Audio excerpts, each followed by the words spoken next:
Brazil বনাম Japan এই ম্যাচটা শুরু থেকেই বোঝা যাচ্ছিল সহজ কিছু হবে না। জাপান শুরুতেই পরিষ্কার করে দেয় তারা রক্ষণে বসে থাকবে না। ম্যাচের প্রথম ২০ মিনিটে জাপান ছিল বেশি সংগঠিত। হাই প্রেস, দ্রুত পাস, মাঝমাঠে চাপ, এর ফলে ব্রাজিল স্বাভাবিক ছন্দ পায়নি।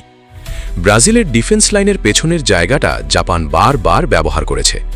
একটা বল হারানো, দ্রুত ট্রানজিশন, আর সেখান থেকেই জাপান লিড নেয়।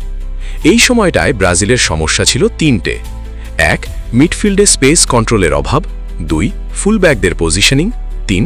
আক্রমণে ধৈর্যের ঘাটতি। প্রথমার্ধ শেষ হয় জাপানের এগিয়ে থেকে। দ্বিতীয়ার্ধে ব্রাজিলের অ্যাপ্রোচ বদলে যায়। মিডফিল্ড আরও কম্প্যাক্ট হয়, বল ধরে রেখে খেলা শুরু করে। উইং দিয়ে আক্রমণ বাড়ে, সেন্টার ফরওয়ার্ডকে বক্সে বেশি বল দেওয়া হয়। এর ফলেই সেট পিস থেকে ব্রাজিল সমতায় ফেরে।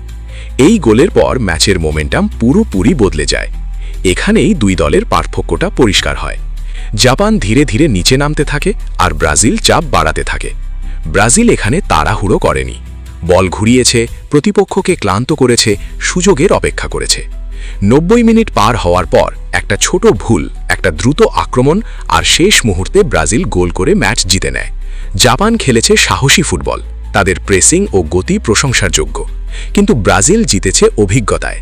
চাপ সামলানো, ধৈর্য রাখা আর সঠিক সময়ে সিদ্ধান্ত নেওয়াই পার্থক্য গড়ে দিয়েছে।